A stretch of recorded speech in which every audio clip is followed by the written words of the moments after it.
Il y a des bénédictions dans ta vie qui ne viendront pas par hasard, ni par des grandes œuvres visibles aux yeux des hommes, mais par des habitudes simples, discrètes, que tu pratiques peut-être déjà, sans savoir à quel point elles réjouissent le cœur de Dieu.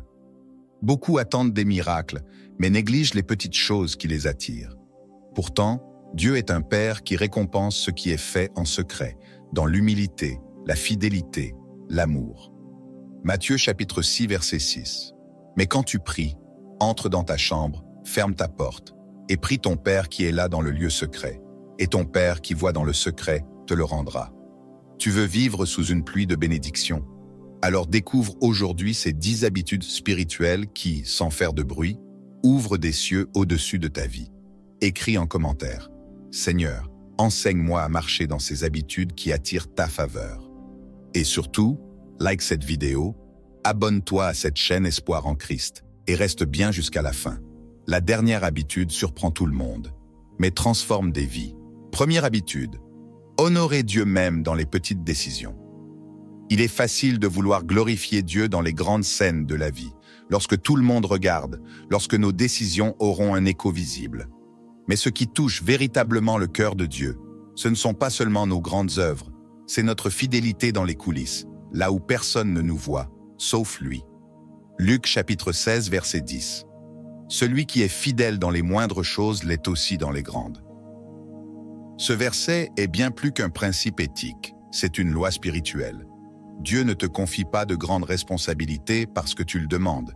Il observe d'abord comment tu gères les petites. Ton comportement dans les petits choix, ton attitude dans les tâches sans reconnaissance, tes réactions quand personne ne regarde. Voilà ce qui détermine le niveau de confiance que Dieu peut te donner. Prenons l'exemple puissant de Joseph, dans Genèse chapitre 39 à 41. Ce jeune homme trahi par ses frères, vendu comme esclave, aurait pu tomber dans l'amertume. Il aurait pu dire « À quoi bon faire le bien? J'ai servi mon père fidèlement, et me voilà rejeté. » Et pourtant, même dans la maison de Potiphar, il continue d'honorer Dieu. Il ne travaille pas pour être vu. Il travaille avec intégrité, avec excellence, même dans un contexte injuste. Et ce n'est pas tout. Quand la femme de Potiphar tente de le séduire, Joseph est seul. Personne ne le surveille. Il aurait pu céder, justifier son acte par sa souffrance. Mais écoute bien sa réponse. Genèse chapitre 39 verset 9. « Comment ferais-je un aussi grand mal et pécherais-je contre Dieu ?» Tu entends ça? Il ne dit pas « Je risque de me faire attraper ». Il dit « Je ne peux pas faire ça contre Dieu ». Voilà ce qu'est honorer Dieu dans les petites décisions. C'est ne pas trahir Dieu, même quand tu pourrais le faire sans conséquences visibles. Et tu sais ce qui s'est passé ensuite? Joseph est accusé injustement, jeté en prison. Encore une fois, il aurait pu se rebeller. Mais il reste fidèle. Il continue d'interpréter les rêves, de bénir les autres, d'aimer Dieu. Ce que Joseph faisait dans le noir a préparé la lumière. Ce qu'il vivait dans le cachet a provoqué une élévation que seul Dieu pouvait orchestrer.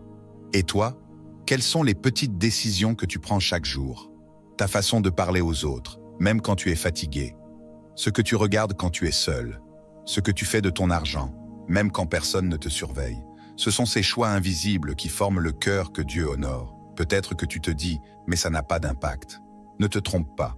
Chaque fois que tu choisis d'être fidèle, même dans le silence, tu fais un acte d'adoration. Tu choisis de dire « Seigneur, tu comptes plus que ma réputation, plus que mes envies, plus que mes excuses. » Et cette posture attire la confiance de Dieu. C'est elle qui ouvre les grandes portes. Proverbes chapitre 3 versets 5 à 6. Confie-toi en l'Éternel de tout ton cœur. Reconnais-le dans toutes tes voies, et il aplanira tes sentiers. Même dans les plus petits sentiers, Dieu veut être reconnu. Et quand tu le fais, il promet de rendre ton chemin droit. Cela ne signifie pas que tu ne passeras pas par des injustices, comme Joseph. Mais cela signifie que Dieu te sortira du cachot pour t'amener au palais, quand le moment viendra. Alors pose-toi cette question aujourd'hui. Est-ce que je choisis Dieu même dans les détails de ma vie quotidienne? C'est là que commence la vraie foi, dans le quotidien, dans l'ordinaire, dans les recoins cachés. Écris en commentaire, je choisis l'intégrité, même dans le secret. Dieu te voit, même quand personne ne regarde. Et un jour, il te récompensera devant tous.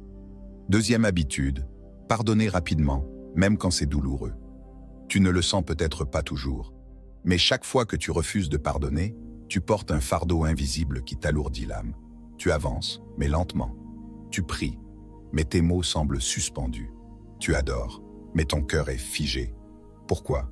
Parce que le pardon que tu refuses de donner, c'est une prison que tu gardes pour toi-même. Éphésiens chapitre 4 verset 32 dit ceci: « Pardonnez-vous réciproquement, comme Dieu vous a pardonné en Christ. » Ce n'est pas juste une suggestion spirituelle, c'est une invitation à reproduire l'amour radical de Dieu. Le pardon n'est pas une émotion, c'est une décision, une clé, une arme spirituelle. Regarde la vie d'Étienne. Cet homme de foi ne prêchait pas seulement la vérité avec puissance, il vivait ce qu'il croyait. Et alors qu'il est littéralement en train de mourir, lapidé par des pierres, son cœur ne crie pas vengeance, mais pardon. Actes chapitre 7 verset 60. Seigneur, ne leur impute pas ce péché. Ces mots ressemblent à ceux de Jésus sur la croix. Ce n'est pas un hasard. C'est que l'homme rempli de l'Esprit reproduit l'attitude de Christ, même dans la souffrance. Le pardon est un langage du ciel. Il ne dépend pas de ce que les autres méritent. Il dépend de ce que Dieu t'a donné à toi. Tu as été pardonné d'une dette que tu ne pouvais jamais rembourser. Et maintenant, Dieu te demande de devenir un canal, de laisser couler ce pardon vers ceux qui t'ont blessé. Mais attention, pardonner ne signifie pas excuser. Ce que l'autre t'a fait est peut-être injuste, grave, douloureux. Mais en choisissant de pardonner, tu ne dis pas que c'était bien. Tu dis juste « Je refuse de vivre lié à ce mal. Je remets la justice entre les mains de Dieu. » Refuser de pardonner, c'est retenir quelqu'un en otage dans ton cœur. Mais la vérité, c'est que c'est toi qui restes prisonnier. Et l'ennemi le sait. Il alimente ton ressentiment pour étouffer ta joie, pour bloquer ton adoration, pour assécher ton zèle spirituel. Le manque de pardon interrompt le flot de ta communion avec Dieu. Marc chapitre 11, verset 25. Et lorsque vous êtes debout pour prier, si vous avez quelque chose contre quelqu'un, pardonnez, afin que votre Père qui est dans les cieux vous pardonne aussi vos offenses. Dieu lie ton pardon à ta capacité de pardonner. C'est sérieux, c'est spirituel, c'est vital. Tu ne peux pas demander à Dieu d'ouvrir les cieux sur ta vie si ton cœur est fermé à ton prochain. Peut-être que tu dis « mais il ne m'a jamais demandé pardon ». Mais le pardon n'est pas une récompense pour un acte de repentance. C'est une semence spirituelle. C'est une déclaration. Je me libère et je libère aussi l'autre. Pense à Joseph, encore une fois. Ses frères l'ont vendu, trahi, oublié. Et des années plus tard, lorsqu'il les retrouve, il aurait pu se venger. Mais au lieu de ça, il pleure. Il les accueille. Il les bénit. Il comprend que le plan de Dieu était plus grand que la blessure. Genèse chapitre 50 verset 20. Vous aviez projeté de me faire du mal. Dieu l'a changé en bien. C'est ça, le pardon biblique. C'est reconnaître que ce que l'autre a fait ne détermine pas ta destinée. C'est Dieu qui a le dernier mot, pas ton offense. Tu veux vivre libre? Tu veux prier avec puissance? Tu veux marcher dans la paix? Alors libère, pardonne, lâche, relâche. Et tu verras, quelque chose va changer en toi. Comme si une chaîne tombait. Comme si l'air redevenait respirable. Parce que c'est exactement ce qui se passe. Le pardon attire la bénédiction. Il libère la paix. Il fait tomber les murs invisibles qui empêchèrent l'amour de Dieu de circuler pleinement dans ton cœur. Et surtout, il fait de toi quelqu'un qui ressemble à Jésus. Alors maintenant, je te pose la vraie question. Qui dois-tu relâcher aujourd'hui par le pardon? Ne fuis pas cette voix intérieure. Ne repousse pas à demain. Laisse Dieu t'aider. Laisse son esprit t'enseigner le pardon surnaturel. Écris en commentaire. Je choisis de pardonner, même si c'est dur. Tu verras. Le ciel s'ouvrira là où tu pensais que c'était bloqué. Troisième habitude, être reconnaissant même sans voir encore les réponses. Il y a une force spirituelle cachée dans un cœur reconnaissant. Une puissance silencieuse qui attire Dieu. Pas parce que les circonstances sont parfaites, mais parce que la foi parle avant la manifestation.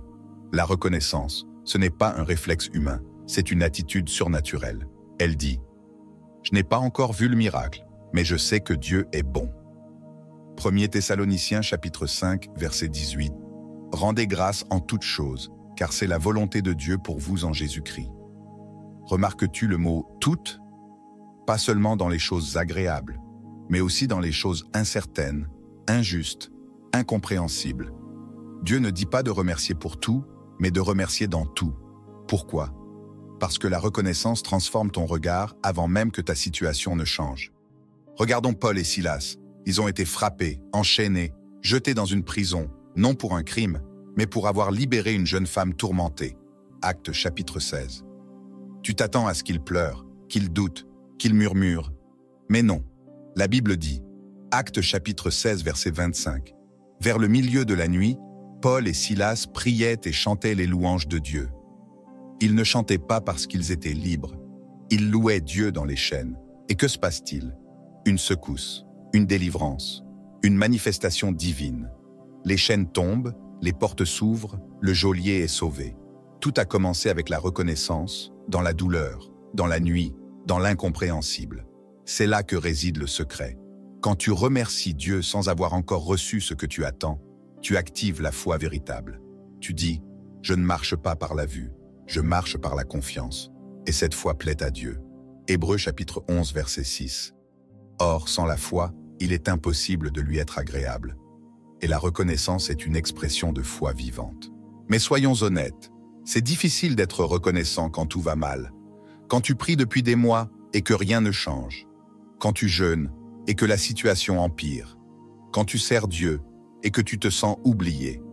Et pourtant, c'est précisément dans ces moments-là que la gratitude devient une offrande précieuse. Psaume 50, verset 23. « Celui qui offre pour sacrifice des actions de grâce me glorifie. » Le mot « sacrifice » est important.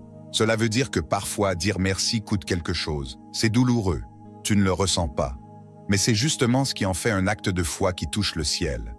Rappelle-toi des 10 lépreux que Jésus a guéris. Luc chapitre 17, versets 11 à 19. Tous ont été purifiés. Mais un seul est revenu pour dire merci. Jésus a posé une question puissante. Luc chapitre 17, verset 17.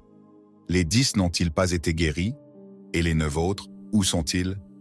Puis il dit au seul reconnaissant, « Va, ta foi t'a sauvé. » Tu vois, la reconnaissance ne te donne pas seulement une bénédiction extérieure, elle te donne aussi une restauration intérieure.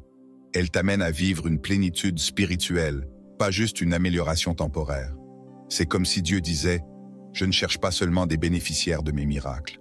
Je cherche des adorateurs, des cœurs entiers, des âmes qui m'aiment pour qui je suis, pas seulement pour ce que je donne. » Alors pose-toi cette question aujourd'hui. Es-tu capable de dire « Merci Seigneur », même si tu ne comprends pas encore son plan? Est-ce que tu pourrais, comme Habacuc, déclarer Habacuc chapitre 3 versets 17 à 18 « Même si le figuier ne fleurit pas, je me réjouirai en l'Éternel, je me réjouirai dans le Dieu de mon salut. » Voilà la vraie louange. Elle n'attend pas les résultats. Elle précède les victoires.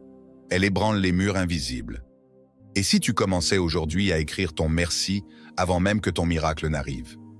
Si tu écrivais une liste de gratitude non pas basée sur ce que tu as reçu, mais sur la fidélité de Dieu, son amour constant, sa présence qui ne t'a jamais abandonné? Dis-le maintenant en commentaire. Merci Seigneur, même dans l'attente. Parce que ta gratitude est une semence, et toute semence fidèle finit par porter du fruit. 4e habitude, être généreux dans le secret. Dans un monde qui expose tout, où chaque acte est publié, liké, partagé, Dieu t'invite à faire l'opposé. Il te dit, « Ce que tu fais en silence, dans le secret, sans projecteur, c'est là que je regarde vraiment. » Il n'y a rien de mal à montrer de bonnes œuvres, mais il y a une dimension plus profonde de la foi. Donner sans rien attendre en retour.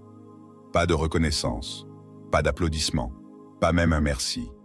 Juste un cœur qui aime, un cœur qui donne. Matthieu chapitre 6 versets 3 à 4. Que ta main gauche ne sache pas ce que fait ta droite, et ton Père, qui voit dans le secret, te le rendra. C'est l'une des déclarations les plus radicales de Jésus. Il ne dit pas simplement « donne », il dit « donne sans témoin ». Il insiste sur un acte presque absurde. Ta propre main ne doit même pas savoir. C'est une façon imagée de dire que ta générosité doit être pure, cachée, désintéressée. Mais pourquoi Dieu accorde-t-il tant d'importance à la discrétion? Parce que la générosité secrète révèle le vrai moteur de ton cœur. Quand tu donnes sans rien espérer, c'est là que tu imites Dieu lui-même. Souviens-toi de la veuve de Marc, chapitre 12, versets 41 à 44. Elle n'a donné que 2 petites pièces. C'était tout ce qu'elle possédait. Elle n'a pas cherché à être vue. Elle n'a pas attendu qu'on l'applaudisse. Mais Jésus l'a remarquée. Il l'a distinguée parmi tous, non pas pour la quantité, mais pour la qualité du cœur. Marc chapitre 12, verset 43. Cette pauvre veuve a mis plus que tous ceux qui ont mis dans le tronc. Tu comprends? Ce que les autres négligent, Dieu le valorise. Ce qui semble petit aux yeux des hommes est grand pour le ciel. Parce que Dieu ne mesure pas ton don avec une calculatrice, mais avec un miroir, celui de ton cœur. Et si tu te demandes, mais est-ce que ce que je fais dans l'ombre a vraiment de la valeur? La réponse est oui. Parce que chaque geste invisible est noté dans les cieux. Pense à Tabitha ou Dorcas, cette femme mentionnée dans Actes chapitre 9. Elle cousait des vêtements pour les veuves. Elle ne prêchait pas. Elle n'avait pas une grande plateforme. Mais quand elle est morte, toute la communauté a pleuré sa perte. Et Dieu l'a ressuscitée par la prière de Pierre. Pourquoi? Parce que sa générosité silencieuse avait marqué le ciel. Voici une vérité. Ce que tu fais en secret avec amour a plus d'impact que ce que tu fais en public pour être vu. Dieu n'est pas impressionné par ta notoriété, mais par ta sincérité. Et la générosité ne se limite pas à l'argent. Tu peux donner ton temps, ton attention, ton écoute, ton service, un repas, un appel, un sourire. Souvent, c'est dans les choses les plus simples que Dieu place la plus grande puissance. Tu peux transformer la journée de quelqu'un sans même t'en rendre compte. Proverbe chapitre 11, verset 25. L'âme bienfaisante sera rassasiée, et celui qui arrose sera lui-même arrosé. Tu veux être comblé? Commence à arroser les autres. Tu veux attirer la faveur de Dieu? Deviens une source, même cachée. Tu veux que Dieu se souvienne de toi? Commence à bénir sans publicité. Car voici ce que Jésus te promet. Ton Père, qui voit dans le secret, te le rendra. Et quand Dieu rend, ce n'est jamais à l'identique. Il donne au centuple, en paix, en grâce, en influence, en miracle. Son rendement dépasse les lois naturelles. Mais attention, ce que Dieu rend ne sera peut-être pas immédiat. Parfois, tu donneras, et tu ne verras pas de retour tout de suite. Mais dans les cieux, ton nom s'écrit dans la mémoire éternelle du royaume. Alors, aujourd'hui, pose-toi cette question simple mais profonde. Quand ai-je donné pour la dernière fois sans que personne ne le sache? Pas une offrande affichée, pas un service posté sur les réseaux, pas un bon geste raconté, mais un acte caché, entre toi et Dieu. Et si tu es prêt à vivre ce style de vie, écris en commentaire « Je veux donner avec joie, même en secret ». Parce que dans le royaume de Dieu, les plus grands ne sont pas ceux qu'on voit le plus. Ce sont ceux qui donnent, en silence, avec un cœur brûlant d'amour. 5e habitude, prier sans relâche. Il y a des prières que tu as prononcées et oubliées. Mais Dieu, lui, ne les a jamais effacées. Il n'est pas sourd, il n'est pas distrait, il est fidèle. Et parfois, la seule chose qu'il attend de toi, c'est que tu continues. Ne pas abandonner, ne pas lâcher. Continuer à parler, même quand tu n'as plus de larmes. Continuer à croire, même quand tu n'as plus de force. C'est ça, prier sans relâche. Luc chapitre 18, verset 1. Jésus leur adressa une parabole pour montrer qu'il faut toujours prier et ne point se relâcher. Jésus savait que nous allions être tentés de baisser les bras. C'est pourquoi il a raconté cette parabole, celle de la veuve persévérante, une femme sans pouvoir, ignorée, écrasée par la société. Et pourtant, elle ne lâche pas le juge injuste. Jour après jour, elle revient, insiste, réclame justice. Et le juge finit par céder. Non parce qu'il est bon, mais parce qu'elle est tenace. Luc chapitre 18, verset 7. Et Dieu ne fera-t-il pas justice à ses élus, qui crient à lui jour et nuit, et tardera-t-il à leur égard? Si un juge injuste cède à la persistance d'une femme, combien plus ton Père céleste, qui est juste et plein d'amour, écoutera-t-il ta prière répétée? La persévérance dans la prière n'est pas un signe de faiblesse. C'est un témoignage de foi, une déclaration silencieuse. Je crois encore, je suis encore là, je te parle encore. Regarde Anne, cette femme stérile, humiliée, moquée. Elle aurait pu se résigner, mais non. Elle entre dans le temple. Elle prie, elle pleure. Elle ne crie même pas. Ses lèvres bougent, son cœur saigne. Et Dieu entend. 1 Samuel chapitre 1 verset 13.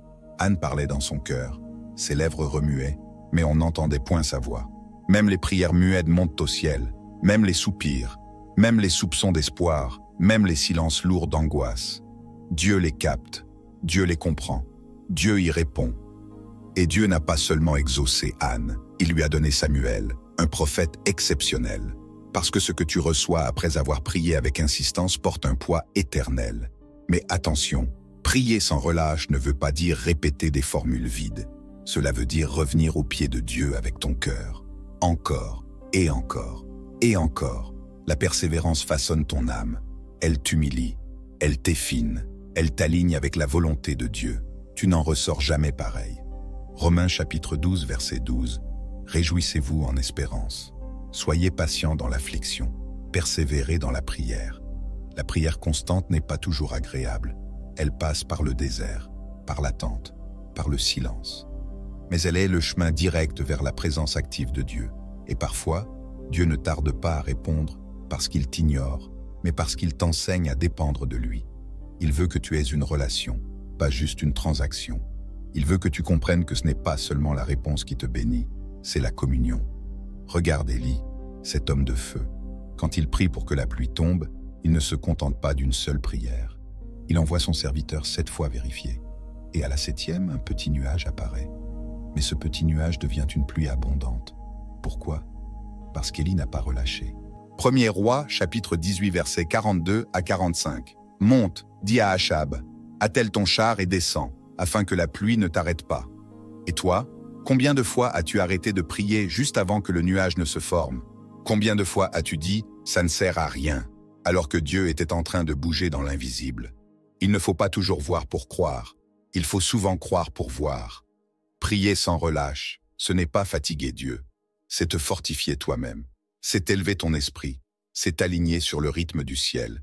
Et quand tu persévères, les anges prennent note, les chaînes tombent, les murs tremblent, les portes s'ouvrent, les miracles prennent forme. Alors, aujourd'hui, pose-toi cette question. Est-ce que j'ai abandonné une prière trop tôt? Est-ce que je suis prêt à prier encore, même sans émotion, même sans signe? Écris-le en commentaire si tu veux relancer ta vie de prière. Je choisis de prier avec foi chaque jour. Et souviens-toi, une prière faite avec foi, dans la constance, est plus puissante que 1000 paroles vides. 6e habitude, bénir ses ennemis. Par nature, ton cœur veut rendre le mal pour le mal. C'est instinctif, c'est logique, c'est humain. Mais Jésus, lui, t'appelle à l'illogique, à l'incompréhensible, au renversement total de ta manière de réagir. Il te dit « Aime tes ennemis, bénis ceux qui te maudissent ». Luc chapitre 6, versets 27 à 28.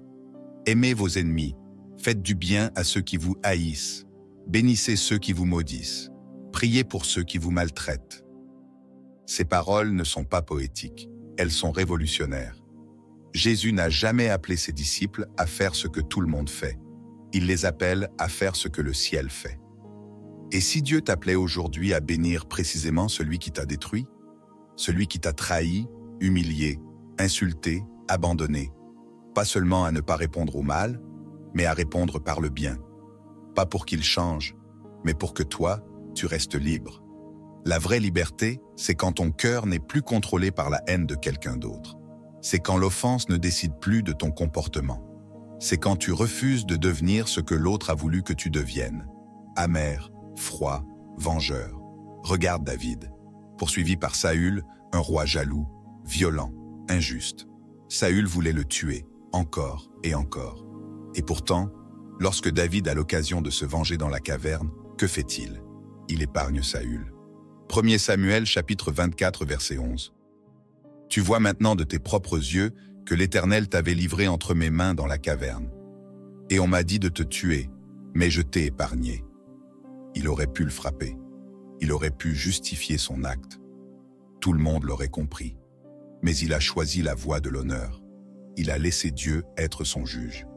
Et c'est pour cela que Dieu a élevé David. Parce que David savait que le pardon protège l'onction. Que bénir son ennemi n'efface pas la douleur, mais sanctifie le cœur. Toi aussi, tu veux être élevé? Alors choisis le chemin de la bénédiction silencieuse. Ce n'est pas de la faiblesse, c'est de la puissance spirituelle, rare, authentique. Romains chapitre 12, verset 14. Bénissez ceux qui vous persécutent, bénissez et ne maudissez pas. Cela ne signifie pas que tu dois te rapprocher d'une personne toxique, mais cela signifie que tu refuses de nourrir ton cœur de haine. Tu laisses Dieu rendre justice. Et en attendant, tu libères la paix.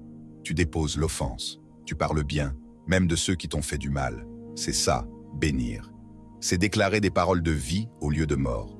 C'est parler à Dieu pour eux, au lieu de parler contre eux, aux autres. Proverbe, chapitre 25, versets 20 et 1 à 22.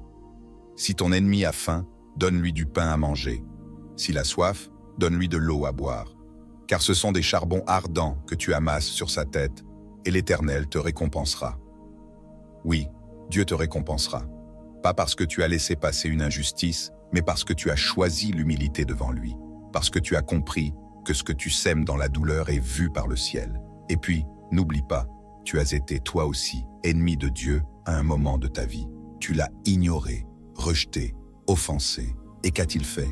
Il t'a cherché, il t'a aimé, il t'a béni, il t'a sauvé. Alors aujourd'hui, tu portes cette même grâce. Et Dieu te dit, toi aussi béni, aime, pardonne, libère. Ce n'est pas une suggestion, c'est un appel, c'est un mode de vie. Et c'est la clé d'une paix durable. Pose-toi cette question sincèrement. Est-ce que je garde de l'amertume envers quelqu'un que Dieu m'appelle à bénir? Et si oui, commence là, maintenant.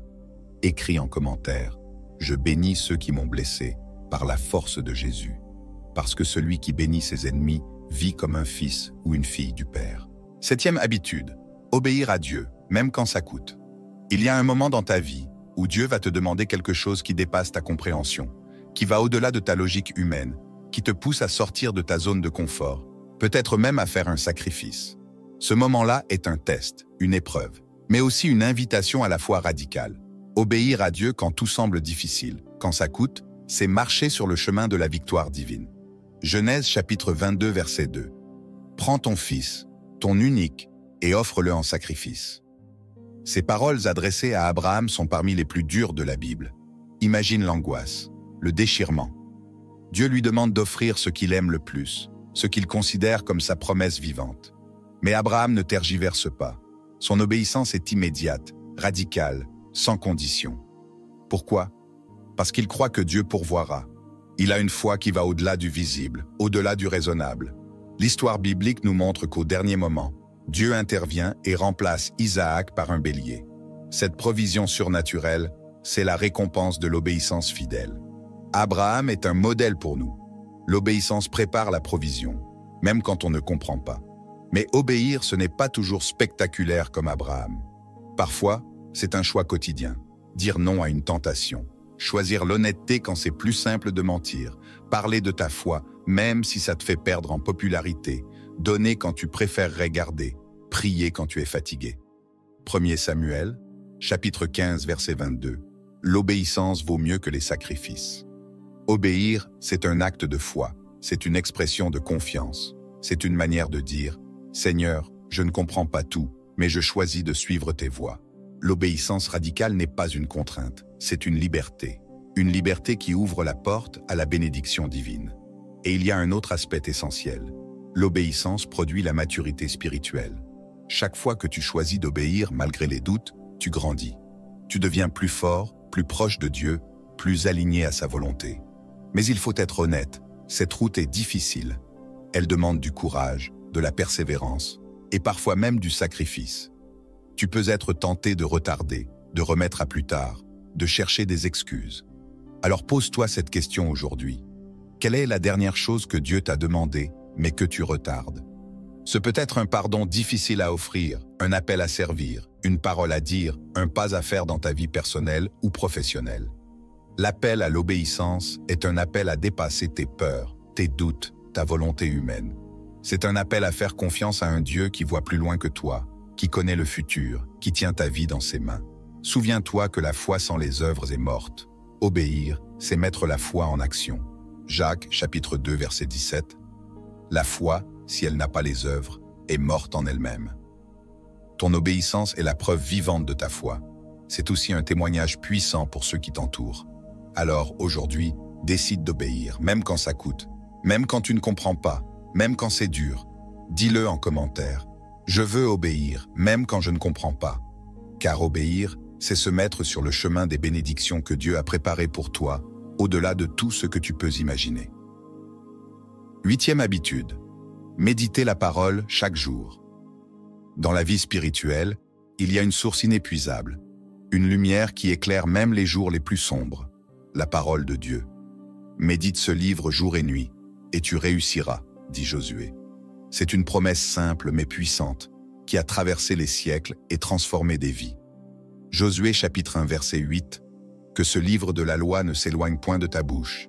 Médite-le jour et nuit pour agir fidèlement selon tout ce qui est écrit, car alors tu auras du succès dans tes entreprises, alors tu réussiras. » Cette invitation ne se limite pas à une lecture superficielle. Méditer, c'est s'immerger, s'imprégner, ruminer la parole, la laisser pénétrer chaque fibre de ton être. C'est comme un festin spirituel quotidien qui nourrit ton âme, fortifie ta foi et aiguise ta sagesse. L'histoire de Josias, ce jeune roi de Juda, en est un exemple frappant. Lorsqu'on a retrouvé le livre de la loi oublié dans le temple, Josias a réagi avec une ferveur admirable. Il a lu, médité et surtout, il a appliqué ce qu'il a appris. Sa réaction a conduit à une véritable restauration spirituelle du peuple. 2 Rois, chapitre 22. Josias entendit les paroles du livre de la loi et déchira ses vêtements. Ce geste symbolise la puissance de la parole. Elle touche, elle remue, elle transforme. C'est cette méditation qui a rallumé la flamme de la foi dans tout un royaume. Ce n'était pas une simple obligation, c'était un retour à la vie, à la vérité, à la puissance. Mais pourquoi la méditation de la parole est-elle si importante? Parce qu'elle aligne ton cœur sur la volonté de Dieu. Quand tu médites, tu n'écoutes plus ta propre voix, mais celle de Dieu. Tu découvres ses promesses, ses instructions, son amour. Tu commences à voir le monde avec ses yeux, à penser avec sa sagesse. Psaume chapitre 1, versets 1 à 2. Heureux l'homme qui ne marche pas selon le conseil des méchants, mais qui trouve son plaisir dans la loi de l'Éternel, et qui la médite jour et nuit. Méditer chaque jour, c'est comme une boussole spirituelle qui ne te laisse jamais perdre le chemin. C'est la discipline qui te garde ferme quand les tempêtes viennent. C'est la force intérieure qui t'aide à prendre les bonnes décisions, même quand tout semble flou.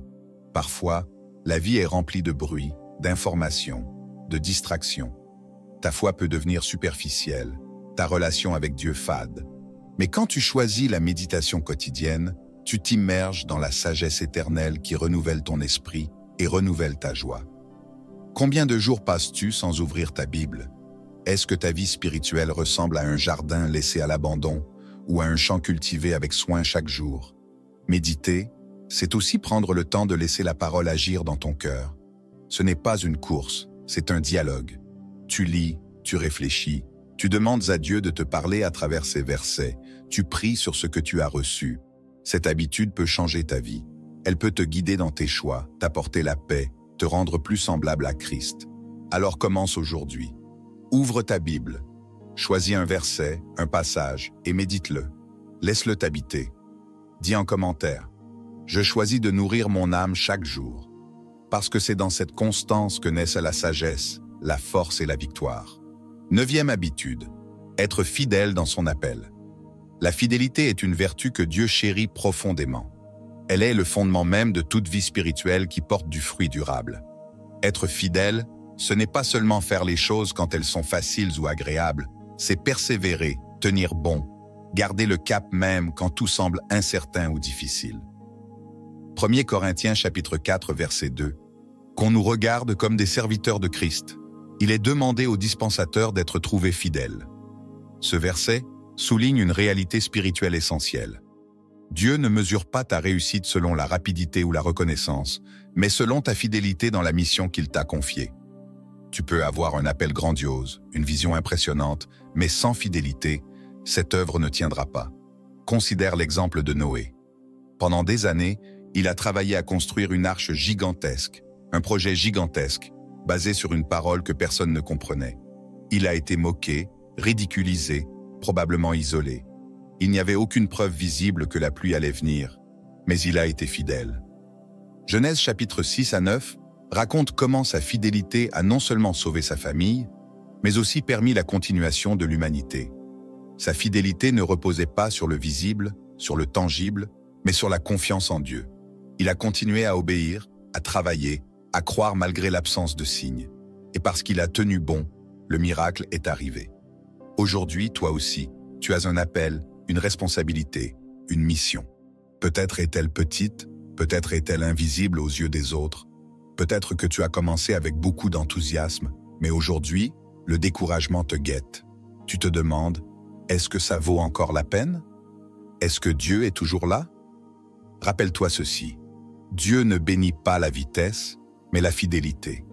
C'est dans la constance, dans le travail humble et régulier, que la puissance de Dieu se manifeste.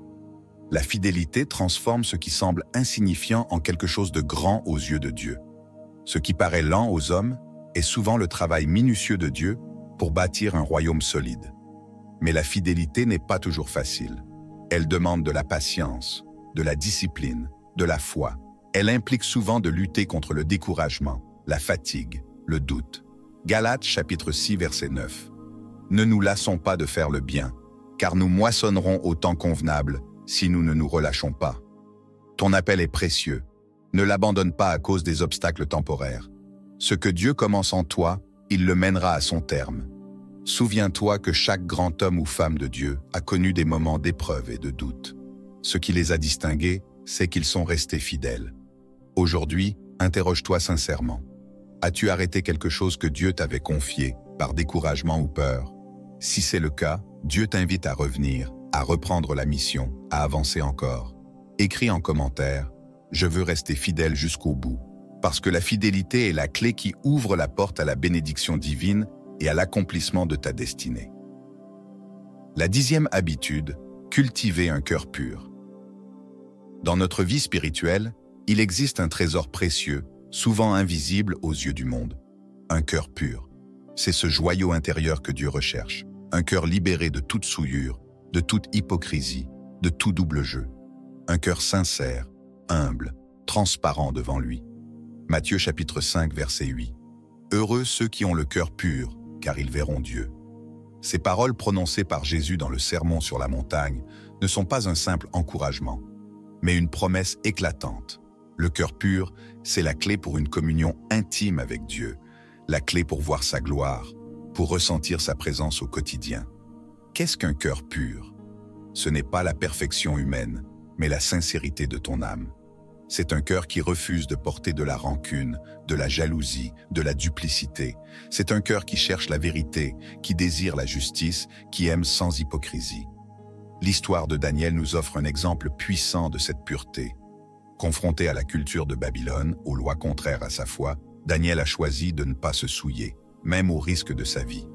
Il a refusé de se conformer aux compromis moraux autour de lui. Daniel chapitre 1. Daniel résolut dans son cœur de ne pas se souiller avec la portion de la table du roi. Ce choix radical a conduit Dieu à le bénir avec sagesse, discernement et influence au plus haut niveau dans un pays étranger. Daniel est devenu un exemple de droiture dans un environnement hostile. Un cœur pur ne passe pas inaperçu devant Dieu. Il voit ce que les hommes ne voient pas. Il remarque la vérité de ton âme même quand tu es seul, même quand personne ne regarde. Mais cultiver ce cœur pur demande un effort quotidien. Chaque jour, tu es confronté à des pensées, des émotions, des tentations qui peuvent le souiller. Parfois, ce sont des doutes, parfois des jugements, parfois de l'amertume. Dieu t'appelle à déposer tout cela devant lui, à lui demander de purifier ton cœur, de renouveler ton esprit. Car la pureté du cœur ne s'acquiert pas par la force, mais par la grâce. Psaume chapitre 51, verset 10. Crée en moi un cœur pur, ô Dieu, renouvelle en moi un esprit bien disposé. Ce verset est une prière que nous devons faire nôtre chaque jour. Tu peux choisir aujourd'hui de confesser ce qui t'encombre, ce qui te fait hésiter, ce qui empêche ta relation avec Dieu d'être limpide et profonde. C'est une invitation à l'humilité. Un cœur pur est aussi un cœur honnête devant Dieu. Le bénéfice? Une vie remplie de paix, de clarté, de direction. Un cœur pur te permet de discerner la volonté divine avec plus de justesse, de vivre dans la lumière plutôt que dans l'ombre.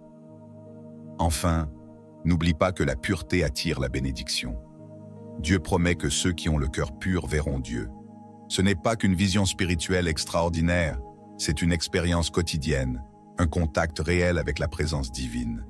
Alors, aujourd'hui, regarde en toi-même et demande-toi, quelles pensées, quelles émotions, quelles blessures dois-je remettre à Dieu pour qu'il purifie mon cœur? Écris en commentaire, Seigneur, Purifie mon cœur chaque jour. Parce que la vraie bénédiction commence par un cœur pur devant Dieu. Tu veux attirer les bénédictions de Dieu? Ne cherche pas des clés compliquées. Ces habitudes discrètes mais puissantes changent l'atmosphère spirituelle autour de toi. Elles attirent la faveur de Dieu, non parce que tu les fais parfaitement, mais parce que tu les vis avec un cœur sincère. Proverbes chapitre 3, versets 5 à 6. Confie-toi en l'Éternel de tout ton cœur, et il aplanira tes sentiers. Dieu ne bénit pas juste tes actions, il bénit surtout l'intention de ton cœur. Choisis aujourd'hui de marcher dans ces habitudes, même si personne ne les voit. Dieu, lui, les voit. Et il récompense. Abonne-toi maintenant à cette chaîne Espoir en Christ. Like cette vidéo si elle t'a édifié et partage-la à quelqu'un qui a besoin d'être réveillé spirituellement. Et surtout, écris en commentaire là où les habitudes que tu veux pratiquer cette semaine. On priera ensemble pour que Dieu t'aide à persévérer.